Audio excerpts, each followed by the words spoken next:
In the year 2020, which metal had a better year, silver or gold? Stick around and find out. Welcome to Silver Heist. Thank you to our returning subscribers and guests. We are a channel that likes to hold physical gold and silver. To support my creation, please subscribe. 2020 has been a challenging year on many levels, but could there be a silver lining? Or a gold lining? I wanted to look at which metal had a better year, silver or gold. I've looked at it from a lot of angles. I've done a poll of my viewers. I've looked at some charts. I've created some charts based on mintages. So I've got a lot of great information, and two people can look at the same data and see different things.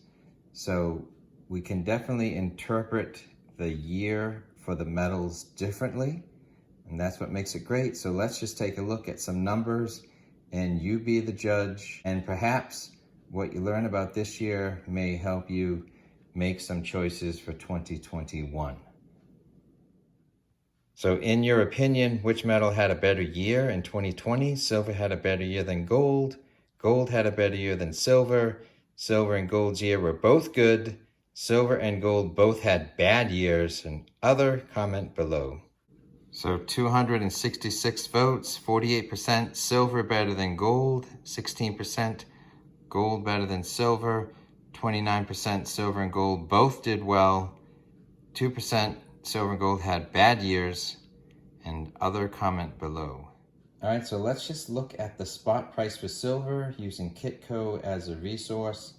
It looks that it started the year around 1790 and it's ending this year in the high 25s, maybe almost 26 and change. So a very good year.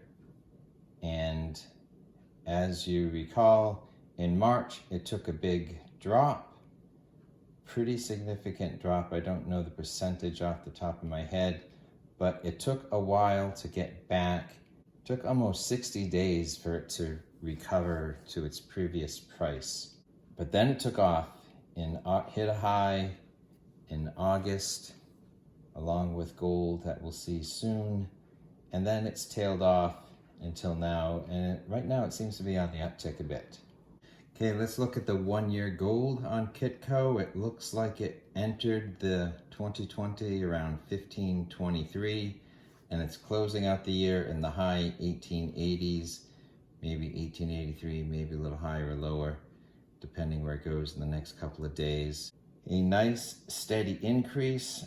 In March, it dropped, but it recovered. Instead of 60 days, it recovered back to its previous peak in less than 30. But then hit the same peak around early August and has stepped downward multiple times since then, possibly on its way back up, but overall since August, sideways to down.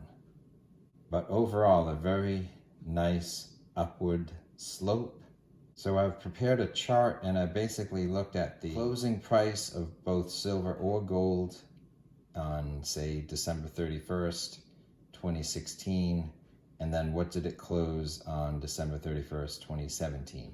So what did it come into a year and what did it leave in a year? And so 4 years of data, just what happened from the beginning to the end of the year. 2017, gold outperformed silver, maybe 12% to 7%. 2018, both were down, but silver being more volatile, down more. 2019, they're both up in the mid to high teens, gold a little higher. But in 2020, silver is up, I think, 43%, and the spot price of gold is up maybe 23% or thereabouts. Silver outperformed gold this year. So on a spot price appreciation from the beginning to the end of the year, silver has done better. Let's look at a chart of US Mint Bullion ounces. So if they are American Silver Eagles, they're all 1 ounce coins. And so the number of coins equals the number of ounces produced. But for the gold eagles, they all come in multiple sizes: 1 ounce, half ounce, quarter ounce, 1/10 ounce. So it's not the number of coins in the next chart, it's the number of ounces. So looking at this chart, we looked at 4 years of data. The silver is on the left axis and the gold ounces are on the right. And the silver is the gray bar graphs and the gold is the yellow bar graph. So 017, 018, 019, pretty dead years in the silver market, and frankly, look at that also in the gold market. So things were retreating in a downward position until boom, all of the quantitative easing, the stock market bubble correction occurring, the added Fed action that happened afterwards has led to massive demand increase for both silver and gold. So in terms of the ounces, the silver and gold are both up significantly by a factor of 2, if not a factor of 7 or 8 in terms of ounces. So banner years for both metals.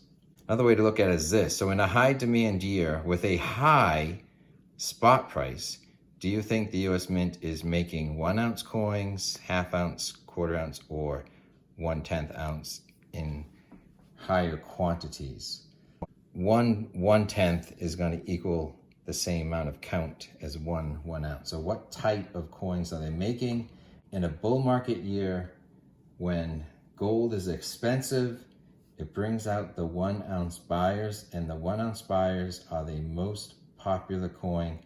59% of all of the coins that are gold that were made by the US Mint were of the 1 ounce size, followed by the 1/10 ounce size, 27%, followed by quarter ounce, 8%, and half ounce, 6%.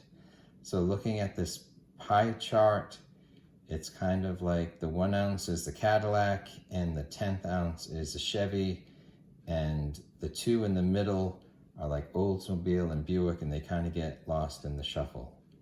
In the years when gold is not booming, then it's more of a incremental stacker game and a collector game, and so the 1 ounce customers are not out in droves, and so those numbers flip.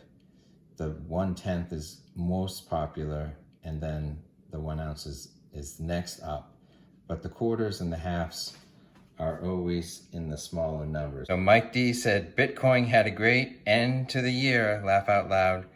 Very true, I don't know much about Bitcoin, but Cyclops Stack said gold hit an all-time high. That pretty much says it all.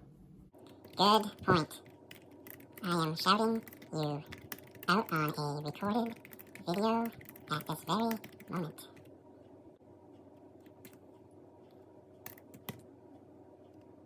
Okay, so here we are in August of 2020. It hit a high of 2,063, and you have to go all the way back into 2012, 2011. I think this is around spring 2011 where it hit the previous all-time high. We have definitely met an all-time high in gold, and we're still almost probably close to or above all those other peaks. But let's look at silver. So the point being, gold hit its all-time high, and silver had a good year, but silver is not close to its all-time high. It's 30, and then it's been in the 24 to 26 range, and here way back when, so we're definitely at a 7-year, 8-year high, but not the all-time high, non-adjusted to inflation. So here we're in the high 40s in spring 2011. So we're not there yet. So we have a ways to go. We got to get back to 30, then we go from 30 to wherever it's going. So we're not there. So in terms of having a good steady year and reaching an all-time high, gold did outperform silver in that front. But the flip side of that is that means silver could have more room to grow. So they both had great years. We'll see where the prices for gold and silver go in 2021. But in the meantime, I look back at my top 9 silver coins of 2020. They included bullion coins and collectible coins. If you'd like to see that list, please watch our featured video.